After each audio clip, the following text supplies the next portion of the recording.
Okay students, నిన్న మనము eigen values మీద multiple selective question answer problems మనం నిన్న డిస్కస్ చేశాము.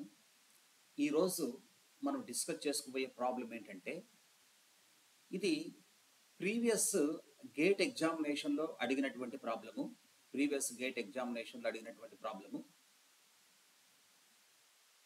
Numerical answer type problems. Numerical answer type problems అంటే ఏమిటంటే ఫిల్ ఇన్ ద బ్లాంక్స్ అని దాని meaning. Fill in the blanks. ఈ న్యూమరికల్ ఆన్సర్ టైప్ ప్రాబ్లమ్స్ మనకు గేట్ ఎగ్జామినేషన్లోను తర్వాత జామ్ ఎగ్జామినేషన్లో మాత్రమే ఇవి ఉంటాయి. Numerical answer type problems gate ఎగ్జామ్లో జామ్ ఎగ్జామినేషన్లో ఉంటాయి. కానీ సిఎస్ఐఆర్ నెట్ ఎగ్జామినేషన్లో ఇలాంటి టైప్ క్వశ్చన్స్ ఉండవు. ఓకేనా? అయితే ఇవి ఐఐటి జామ్ కావచ్చు, గేట్ ఎగ్జామినేషన్ కావచ్చు, ఈ న్యూమరికల్ ఆన్సర్ టైప్ ప్రాబ్లమ్స్ చాలా కీలకమైనది. ఎందుకంటే ఇప్పుడు ఫర్ ఎగ్జాంపుల్ నీకు ఎంసీక్యూ ఇచ్చినాడు అనుకోండి, కింద ఆప్షన్స్ ఉంటాయి, ఏదో విధంగా మనం ఫైట్ చేయొచ్చు. అలాగే మనకు మల్టిపుల్ సెలెక్టివ్ క్వశ్చన్ ఆన్సర్స్ మనం గమనిస్తే కింద మనకు ఆన్సర్స్ ఉంటాయి కాబట్టి ఏదో విధంగా మనం ట్రై చేయొచ్చు. కానీ numerical answer type problems just fill in the blanks అన్నమాట. నీకు పర్ఫెక్ట్గా నువ్వు చేయగలిగితే చేయగలుగుతావు, లేకపోతే అసలు నువ్వు వదిలేయాల్సిందే. ఇది న్యూమరికల్ ఆన్సర్ టైప్లో ఉన్నటువంటి ప్రత్యేకత. కాబట్టి సబ్జెక్టు గ్రిప్ ఉంటే మనం ఏవైనా చేయగలుగుతాం. చూడండి, మనకు గేట్ ఎగ్జామినేషన్లో చాలా మంచి ప్రాబ్లము, ఎక్సలెంట్ క్వశ్చన్ అడిగినాడు. ఏంటంటే అది చూడండి, ఇక్కడ మనకు ప్రాబ్లం. ఇక్కడ ఏం చెప్తున్నాడంటే the product of non zero eigen values of the matrix అని చెప్పి మనకి వాడు అడుగుతున్నటువంటి చూడప్పుడు ఏ ఈక్వల్స్ టు ఓకేనా 1 0 0 0 1 ఇస్తున్నాడు. 0 1 1 1 0 0 1 1 1 0 0 1 1 1 0 తర్వాత 1 0 0 0 1. ఇది ప్రాబ్లం అన్నమాట. అంటే ఇప్పుడు మనము స్టూడెంట్ ఎలా ఆలోచిస్తాడంటే, క్వశ్చన్ వాడు ఏమడుగుతున్నాడు మీరు ఒకసారి ఆలోచించుకోండి. The product of non zero eigen వాల్యూస్ను మనము ప్రోడక్ట్ చేయమంటున్నాడు. అందులోనూ మనకి ఇక్కడ 5x5 మ్యాట్రిక్స్ ఇచ్చాడు. మరి ఈ 5x5 మ్యాట్రిక్స్ ఇచ్చినప్పుడు నీకు టోటల్ ఐగన్ వాల్యూస్ ఎన్ని ఉంటాయి? 5 ఉంటాయి. అప్పుడు నువ్వు ఖచ్చితంగా 5 ఐగన్ వాల్యూస్ను 100% కనుక్కోవాలి. నువ్వు కనుక్కొని వాటిలో నాన్ జీరో ఐగన్ వాల్యూస్ ఎన్ని ఉన్నాయో చూసుకొని వాటిని ప్రోడక్ట్ చేయమంటున్నాడు. ఇది క్వశ్చన్ యొక్క అర్థం. అట్లా నాన్ జీరో ఐగన్ వాల్యూస్ను ప్రోడక్ట్ చేస్తే దాని వాల్యూ ఎంత వస్తుందని డాష్ అని అడిగాడు. ఫిల్ ఇన్ ద బ్లాంక్స్లో అడిగినాడు ఈ ప్రాబ్లం. ఇప్పుడు నేను ఈ ప్రాబ్లంకి నేను ఎలా వెళ్తానంటే, నేను ఐగన్ వాల్యూస్ని కనుక్కోను. మరి ఏం కనుక్కుంటారు సార్? ఐగన్ వాల్యూస్ కనుక్కోకపోతే నేను ర్యాంక్ కనుక్కుంటా. నిన్న చెప్పినటువంటి ప్రాబ్లము ఐగన్ వాల్యూస్ను కనుక్కొని ర్యాంకును, డిటర్మినెంట్ను, ఆల్జబ్రిక్ మల్టిప్లిసిటీ ఎవ్రీథింగ్ నిన్న డిస్కస్ చేశాం నిన్న ప్రాబ్లంలో, నిన్న వీడియో క్లాస్లో. ఇప్పుడు ఈరోజు ఏం చేస్తున్నానంటే ఐగన్ వాల్యూస్ను నేను కనుక్కోకుండా ఫస్ట్ నేను ఏం చేస్తానంటే ర్యాంక్ కనుక్కుంటా. ఇప్పుడు చాలామందికి డౌట్ వస్తుంది, ఇదేం తప్ప ర్యాంకులోకి వెళ్తున్నాడు, దానికి కారణాలు ఏమిటో మీరు బాగా గమనించుకోండి. ఇచ్చినటువంటి మ్యాట్రిక్స్ చూడండి, ఇక్కడ ఇచ్చినటువంటి మ్యాట్రిక్స్ ఇది symmetric matrix. First row first కాలము, సెకండ్ రో సెకండ్ కాలము, అట్లా ఫిఫ్త్ రో ఫిఫ్త్ కాలమ్ సేమ్ ఉన్నాయా? ఇది ఇచ్చినటువంటి మ్యాట్రిక్స్ ఎవరో తెలుసా? ఇచ్చినటువంటి మ్యాట్రిక్స్ మనకు ఇది సిమెట్రిక్ మ్యాట్రిక్స్ అన్నమాట. ఇది ఇచ్చినటువంటి మ్యాట్రిక్స్ సిమెట్రిక్ మ్యాట్రిక్స్ ఇచ్చాడు. సిమెట్రిక్ ఇచ్చినప్పుడు అది ఆటోమేటిక్గా డయాగోనలైజబుల్ అవుతుంది కదా. ఈ కాన్సెప్ట్ నిన్న కూడా మనం డిస్కస్ చేసుకున్నాం. సిమెట్రిక్ కాబట్టి ఆటోమేటిక్గా డయాగోనలైజబుల్ అవుతుంది. నేను ఎప్పుడైతే ర్యాంకును కనుక్కుంటున్నానో, ఇప్పుడు దీనికి ర్యాంక్ కనుక్కుంటా. ఫర్ ఎగ్జాంపుల్ నాకు ర్యాంక్ 1 వచ్చింది అనుకోండి, ఇది డయోగనలైజబుల్ కాబట్టి మనకు తెలుసు కదా, rank of A is equal to the number of non zero eigenvalues అని. The number of non zero eigenvalues. మీరు చూశారు కదా, rank number of non zero eigenvalues రెండు ఈక్వల్గా ఉన్నాయి కదా. ఎందుకు? ఇచ్చినటువంటి మ్యాట్రిక్స్ డయోగనలైజబుల్ కాబట్టి rank number of non zero eigenvalues ఈక్వల్గా ఉంటాయి. ఫర్ ఎగ్జాంపుల్ చూడండి, నేను ర్యాంక్ కనుక్కుంటా, నాకు ర్యాంక్ 1 వచ్చింది అనుకోండి. వండర్ఫుల్ కాన్సెప్ట్ మీరు వినండి. ర్యాంక్ నాకు 1 వచ్చింది అనుకోండి, అప్పుడు number of non zero eigen values నీకు ఎన్ని ఉంటాయి? ఓన్లీ ఒకటే కదా. అర్థమైందా? ఒకటే కదా ఉండేది. అప్పుడు మిగతా 4 ఏమవుతాయి? రిమైనింగ్ 4 వచ్చేసి జీరోస్ కదా దాని అర్థము.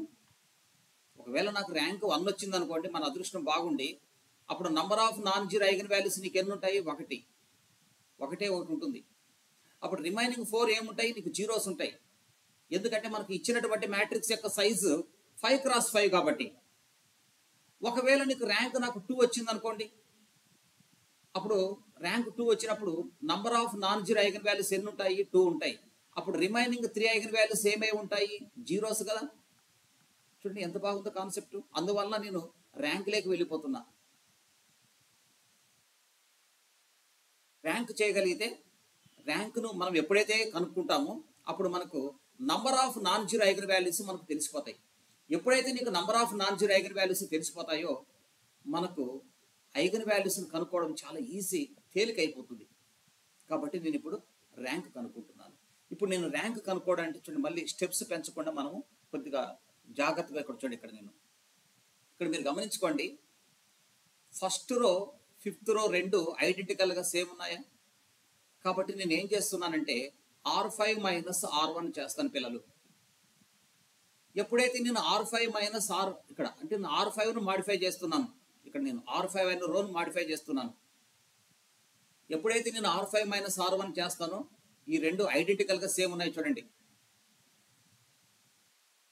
తర్వాత మీరు గమనించుకోండి, second row, third row, fourth రో అన్ని ఐడెంటికల్గా సేమ్ ఉన్నాయి. కాబట్టి నేను చూడండి, నేను R3 minus R2, next R4 minus R2.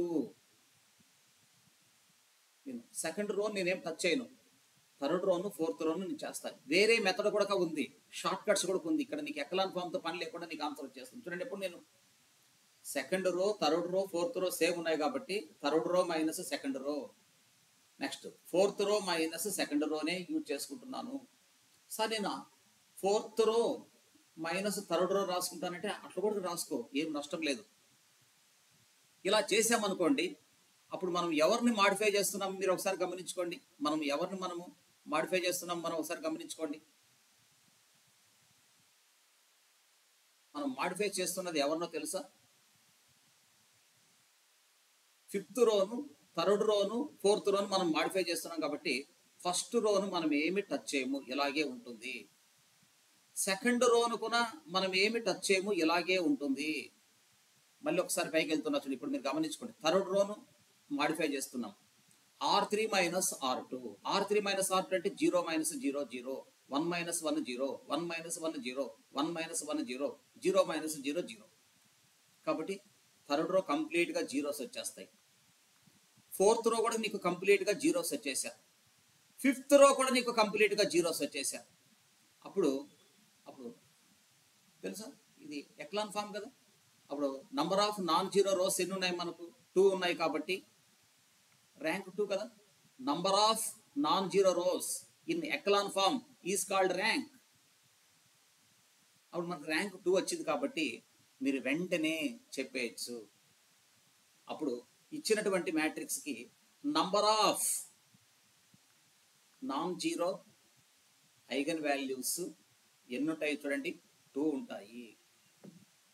ఎందుకంటే ర్యాంక్ 2 వచ్చింది కాబట్టి ఇక్కడ number of non zero eigenvalues ఎన్ని ఉంటాయి? 2 ఉంటాయి. ర్యాంక్ను మనం కనుక్కున్నాను. ర్యాంక్కు ఇంకొక మెథడ్ చెప్తానని చెప్పాను, షార్ట్ కట్ చెప్తాం అని చెప్పాను. షార్ట్ కట్స్ ఎట్లో చూడండి, మీరు బాగా గమనించుకోండి షార్ట్ కట్స్. ఇప్పుడు చూడండి, ఫస్ట్ రో ఫిఫ్త్ రో మనకు 2 times రిపిటేషన్ అయిందా? ఫస్ట్ రో సెకండ్ ఫిఫ్త్ రో నీకు 2 సార్లు రిపిటేషన్ అయింది. చూడండి, ఒక వెక్టారు నీకు అది ఎన్నిసార్లు రిపిటేషన్ అయినా దాన్ని ఒకసారి మాత్రమే కన్సిడరేషన్ చేయి. ఎందుకు? ఎకలాన్ ఫామ్లు ఇవన్నీ జీరోలు అయిపోతాయి. ఐడెంటికల్గా ఉన్నప్పుడు మనం ఎకలాన్ ఫామ్ చేసినప్పుడు అన్ని జీరోలు అయిపోతాయి. కాబట్టి ఇక్కడ మనకు ఒక ఇండిపెండెంట్ వెక్టార్ మాత్రమే తీసుకుంటాం. 1,00,000 ఉంటాయి రిపిటేషన్ కానీలండి. అట్టుండి, ఇప్పుడు సెకండ్ రో ఎన్నిసార్లు రిపిటేషన్ అయింది? మనకు 3 times రిపిటేషన్ అయింది. దాన్ని ఒకసారి మాత్రమే కన్సిడరేషన్ చేయి. అప్పుడు 1 + 1 ఎంత? నీకు 2 కదా. చూడండి, ఫస్ట్ రో ఫిఫ్త్ రో నీకు 2 సార్లు రిపిటేషన్ అయింది కాబట్టి దాన్ని ఒకసారి మాత్రమే కన్సిడరేషన్ చేయి. కౌంటింగ్ 1 తీసుకో. అప్పుడు second row third row fourth రో నీకు 3 times రిపిటేషన్ అయినాయి. దాని కూడా నువ్వు కౌంటింగ్ లేక ఒకటే తీసుకో. అప్పుడు 1 + 1 2 కదా. డైరెక్ట్గా నీకు ర్యాంక్ 2. అంతే, నువ్వేం ఎకలాన్ ఫామ్ అవసరం లేదు ఇలాంటి ప్రాబ్లమ్స్కి. ఓకే, నేను 2 చెప్పినాను, ఎకలాన్ ఫామ్ చెప్పినాను, ట్రిక్ కూడా చెప్పేసినాను. కాబట్టి మనకు ర్యాంక్ 2 వచ్చేస్తుంది. అప్పుడు number of non zero eigen values ఏమవుతాయి? 2. యాక్చువల్గా మనకు ఇచ్చినటువంటి మ్యాట్రిక్స్ యొక్క సైజ్ ఎంత? మనకు 5 × 5 కదా.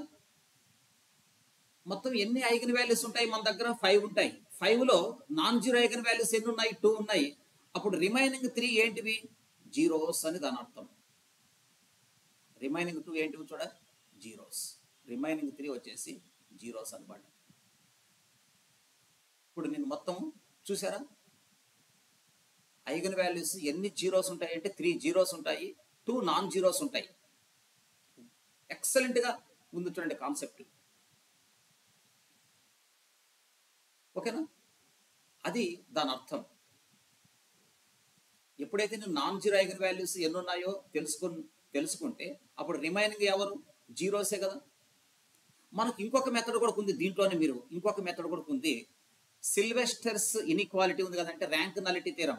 ర్యాంక్ నలిటీ థీరం చూడండి, ఇక్కడ ర్యాంక్ నలిటీ థీరం ఉందా? ఆ థీరం ప్రకారం కూడా మనం చెప్పుకోవచ్చు. ఇప్పుడు ర్యాంక్ నలిటీ థీరం ఏం చెప్తుంది చూడండి మనకు. Rank of A plus nullity of A it is equals to number of columns. Number of columns ఇదే కదా ర్యాంక్ నలిటీ థీరము.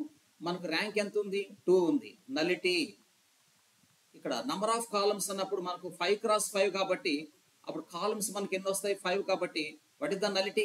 నలిటీ ఇస్ ద 3 కదా. నలిటీ అంటే ఏమిటి? Number of zero eigenvalues. ఇక్కడ ఎన్ని ఉన్నాయి? నలిటీ ఎంత వచ్చింది? 3 వచ్చింది కాబట్టి నీకు eigen values zero eigenvalues ఎన్ని ఉన్నాయి? నీకు 3 జీరోస్ ఉన్నాయి. ఐగన్ వాల్యూస్ ఎన్ని జీరోస్ ఉన్నాయి? 3 జీరోస్ ఉన్నాయి అని దాని అర్థం.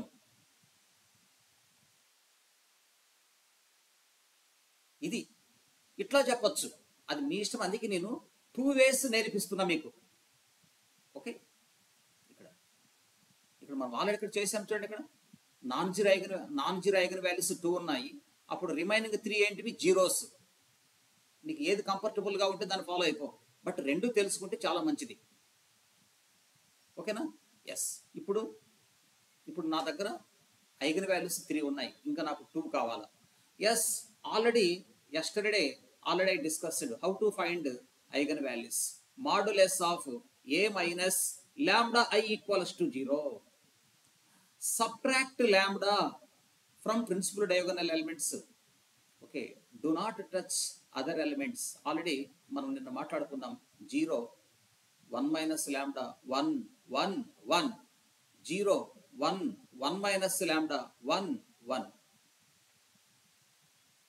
తర్వాత అలాగే 0 1 1 1 minus lambda 1 okay 1 0 0 0 1 minus lambda equals to 0. పిల్లలు నిన్న చెప్పుకున్నామా? ఐగన్ వాల్యూ కావాలంటే ఇక్కడ చూడండి, లాంబ్డా ప్లేస్లో మనం ఎంత తీసుకుంటే ఆ మ్యాట్రిక్స్ యొక్క డిటర్మినెంట్ 0 వస్తుందో చెప్పడమే ఐగన్ వాల్యూ. నేను ఇక్కడ మీరు గమనించుకోండి, నేను లాంబ్డా ఈజ్ ఈక్వల్ టు 2 తీసుకుంటున్నాను పిల్లలు. నేను ఎప్పుడైతే లాంబ్డా ఈజ్ ఈక్వల్ టు 2 పెట్టుకుంటున్నానో please observe, first row and fifth row ఇక్కడ దాన్ని నాకు ఎంత వస్తుంది? ఇక్కడ -1 వస్తుంది. ఇక్కడ కూడా మీరు గమనించుకోండి, నాకు -1 వస్తుందా?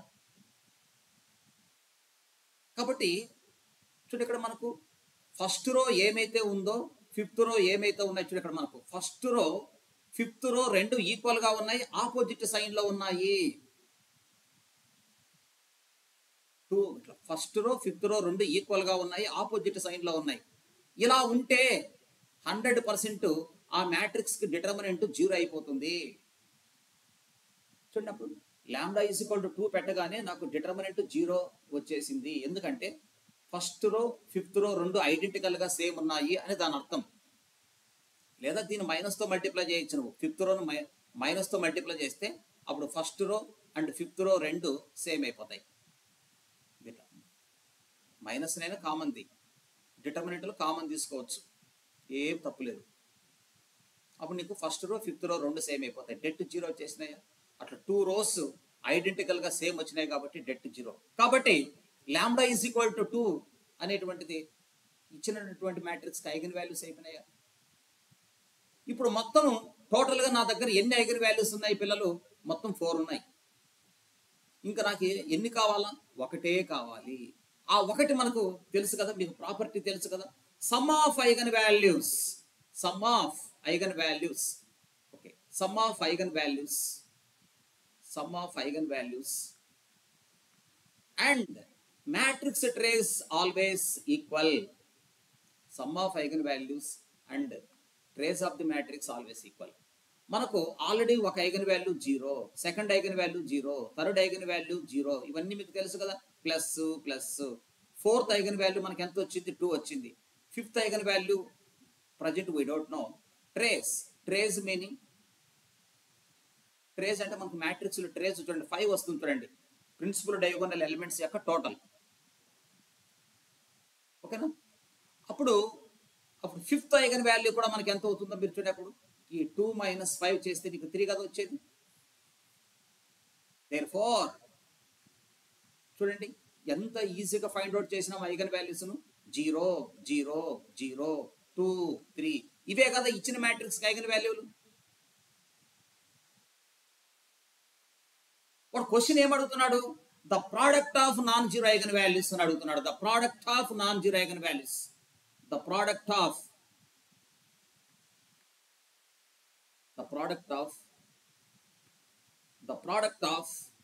non-zero eigenvalues. The product of non-zero eigenvalues అని మన క్వశ్చన్ అడుగుతున్నాడు. అప్పుడు నాన్ జీరో ఐగన్ వాల్యూస్ ఇవే కదా. అప్పుడు 2 × 3 దట్ ఈస్ ఈక్వల్ టు 6. ఇది మన ఆన్సర్. అయితే ఇక్కడ జాగ్రత్తగా గమనించుకోవాలమ్మా మీరు పిల్లలు.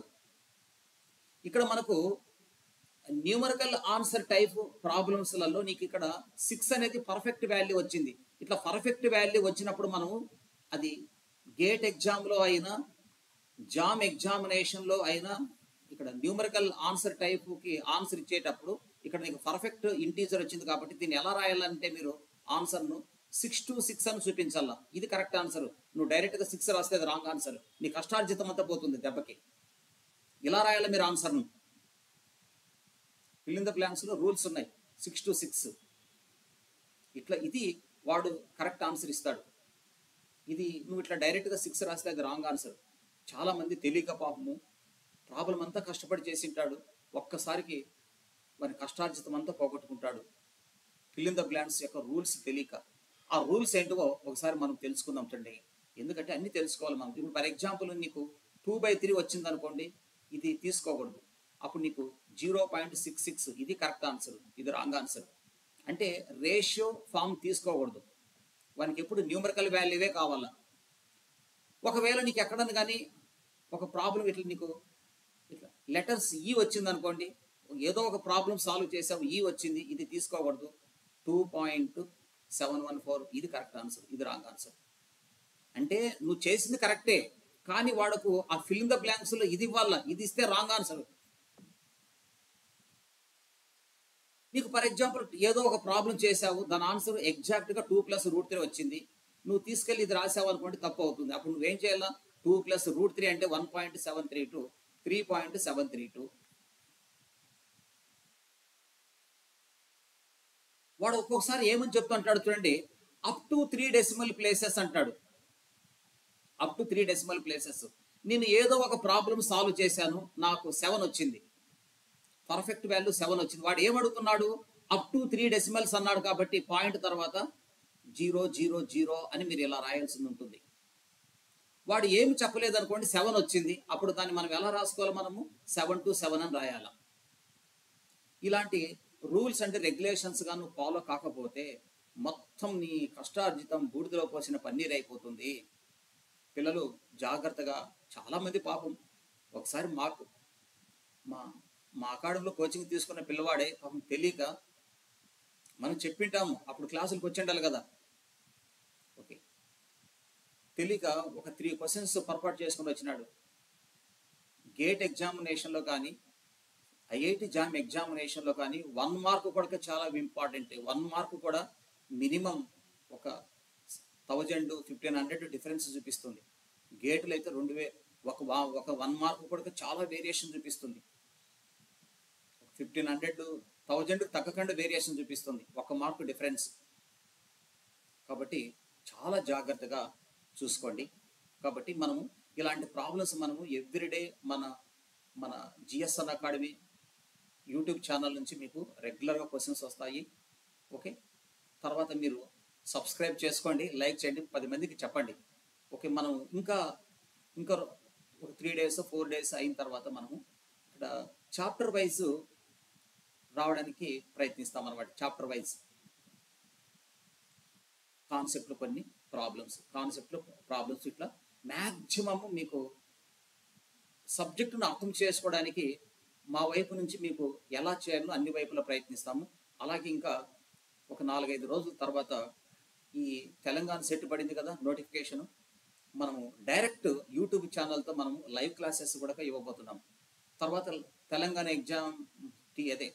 సెట్ ఎగ్జామ్ అయిపోయిన తర్వాత మళ్ళీ అక్కడి నుంచి మళ్ళీ మనకు ఒక 1 week ఉంటుంది. మళ్ళీ సిఎస్ఆర్ నెట్ కూడా మనము డైరెక్ట్ యూట్యూబ్ ఛానల్ ద్వారా లైవ్ క్లాసెస్ కూడా మనం ఇవ్వబోతున్నాం అనమాట. కాబట్టి మీకు అన్ని అందుబాటులోకి వస్తాయి. ఎందుకంటే జస్ట్ 2 days అయింది కదా, ఇంకా కొన్ని దీనికి టెక్నికల్ ఇష్యూస్ అవన్నీ వస్తున్నాయి. 2 days అయింది కాబట్టి ఒక 4-5 రోజులు అట్లా 1 week అయిన తర్వాత అన్నీ సర్దుకుంటాయి. తర్వాత మనం ఇంకా మెరుగైన వాటితో మా ఛానల్ ద్వారా మీకు బెనిఫిట్ అయ్యేటట్లు మా వైపు నుంచి మేము ప్రోత్సహిస్తాం. మీ వైపు నుంచి సబ్స్క్రైబ్, లైక్ చేయండి. అదేమి గంటలు పట్టదు, నిమిషాలు కూడా పట్టదు, జస్ట్ 2 సెకండ్లు అంతే. ఓకేనా? Wish you good luck.